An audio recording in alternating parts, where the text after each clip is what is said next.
Cher candidat, je commencerai par dire déwénati baal leen ma àq baal naa leen yàlla nañ yàlla boole baal ñu fekkee ay déwén yu bëri yàlla yokk xewal yi dolli ñu sutura yàlla jàppale candidat yi yëpp yàlla dimbali leen ba suñ demee bac lu ñu xam ñu jox leen lu ñu xam voilà yàlla def ñu am bac bi voilà ñun ñi tamit di leen jàngal yàlla yokk suñu kattan wéral ñu def ñu fekkee lépp incha allah déwénati à tous les candidats et bonne chance surtout pour le bac yàlla ngeen réussir d'office voilà nga xamante ne yàlla yóbbu na leen deuxième tour tamit yàlla di dimbali leen ñu am bac bi voilà yàlla bu kenn échoué en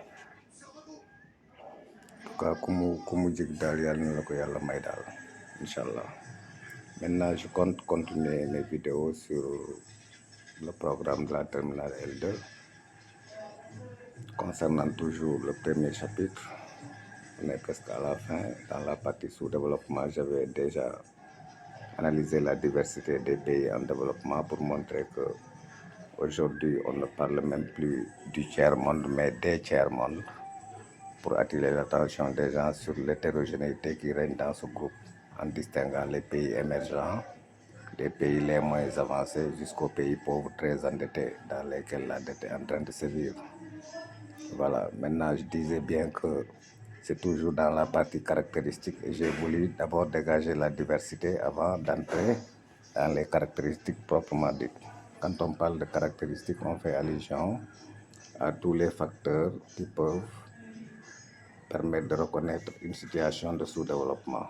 Voilà, quand on parle de facteurs, donc on parle même de causes. Voilà, au niveau de ces facteurs-là, on peut distinguer les facteurs endogènes des facteurs exogènes. Quand on parle de facteurs endogènes, ce sont des facteurs qui ne sont pas externes mais qui sont internes, qui sont liés proprement dit au comportement des agents économiques à l'intérieur du territoire. Et on sous-entend par facteurs externes ou exogènes toutes les caractéristiques liées à l'extérieur. Voilà, à ce niveau, si on commence par les facteurs internes, au plan interne, le sous-développement peut être caractérisé par d'abord des contre-performances sur le plan économique et sur le plan social. Mais aussi, à ce niveau, on peut, par rapport aux caractéristiques structurelles, parler de dualisme économique qui provoque une désarticulation. Et enfin, dans tous les pays en développement, on note une explosion démographique. Voilà en grosso modo les trois caractéristiques de façon ramassée au plan interne. Voilà, les contre-performances sur le plan économique et social se traduisent par l'insuffisance des infrastructures de base. Naturellement, les infrastructures de production comme les routes, les ponts, les ports, les aéroports, les pistes de production pour développer le commerce intérieur et extérieur font défaut.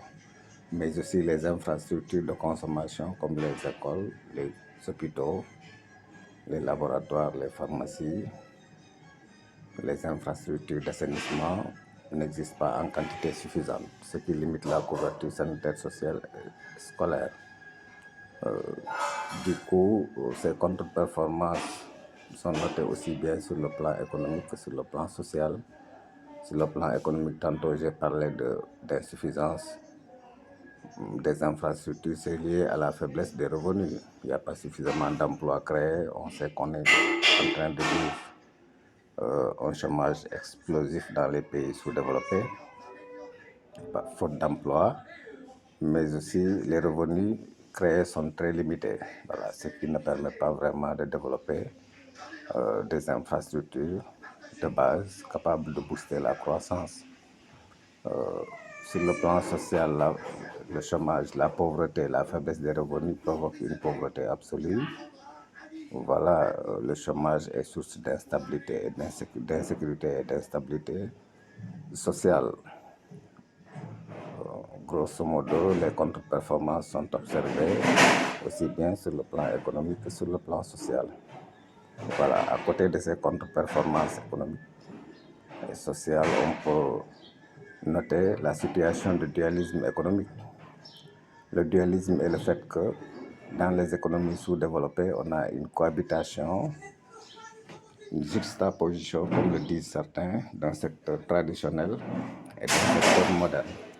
Le secteur traditionnel, évidemment, est dominé par l'agriculture, qui utilise des moyens archaïques qu'on appelle rudimentaires et qui ne parvient pas à produire suffisamment. À côté, il y a un secteur moderne, soi-disant moderne entre guillemets, mais qui est dominé par les firmes multinationales. Et ces firmes n'ont pas beaucoup d'effets d'entraînement sur le reste de l'économie, sachant que l'essentiel des bénéfices obtenus par ces firmes peuvent être expatriés. Voilà, ça devient une croissance non inclusive parce que cette fuite de ressources, en fait, limite la capacité de production intérieure. Mais le problème est que le dualisme économique provoque ce qu'on appelle la désarticulation.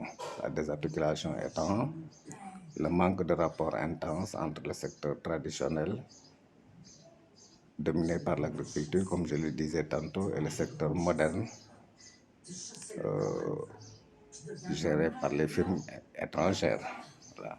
Ce manque de rapport intense provoque un peu une désarticulation, le fait que le secteur primaire souvent fournit une matière première à l'étranger sans pouvoir la transformer faute d'industrie lourde.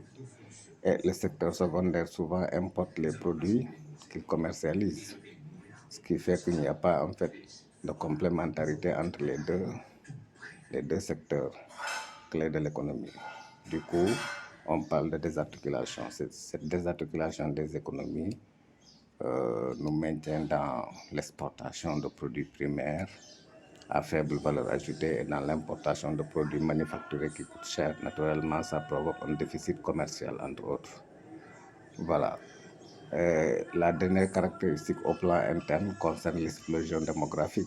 Et ça, depuis le début, on l'avait dit, par rapport à la position des antinatalistes, comme Thomas Robert Malthus, qui disait que dans les pays sous-développés, la population augmente à un rythme géométrique. Elle peut même doubler tous les 25 ans, alors qu'au même moment, dans le mieux des cas, les ressources augmentent à un rythme arithmétique.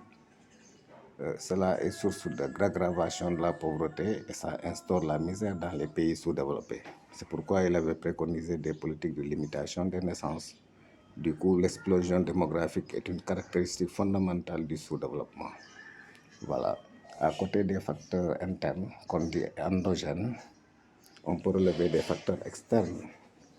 Au plan externe, il s'agira juste des formes de dépendance. D'abord, la dépendance commerciale, ensuite la dépendance alimentaire, la dépendance financière, la dépendance technologique, politique et culturelle. Voilà. Parfois, j'ai l'habitude de détailler un peu le cours en distinguant les facteurs sur le plan économique des facteurs sur le plan socio-démographique. Mais il est préférable d'adopter le plan facteur interne, facteur externe, c'est plus simple. Là, par exemple, les 4 dépendances que j'ai citées en premier lieu constituent des dépendances économiques. Quand on dit dépendance économique, c'est un peu trop vague parce qu'une dépendance commerciale, elle est économique, une dépendance alimentaire, elle est économique, une dépendance financière ainsi que technologique sont toutes des dépendances économiques. Voilà, mais une dépendance politique et culturelle, c'est un peu plus relatif à des facteurs socio-démographiques. Du coup, la dépendance commerciale d'abord consiste au fait que, en tant que pays sous-développé, on exporte des produits primaires, des matières premières, des produits de base qui n'ont pas subi de transformation industrielle à bas prix, à vil prix, comme on a l'habitude de le dire. Du coup, on ne gagne pas suffisamment de recettes fiscales. Alors qu'au même moment, on importe des produits industriels qui coûtent cher. Cela provoque un peu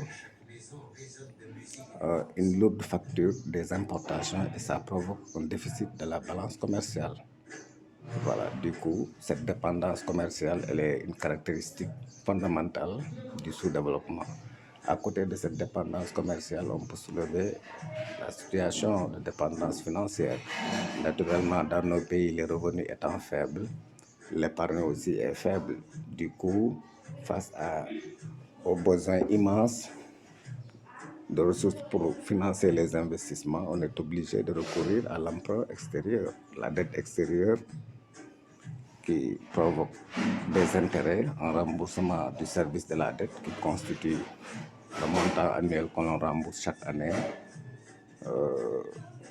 a tendance à s'alourdir. Voilà. On verra bien que la dette peut être un facteur de croissance, mais aussi la dette, si elle s'alourdit, elle peut être un facteur de blocage. Voilà. L'endettement constitue un facteur de dépendance, mais aussi un facteur de sous-développement.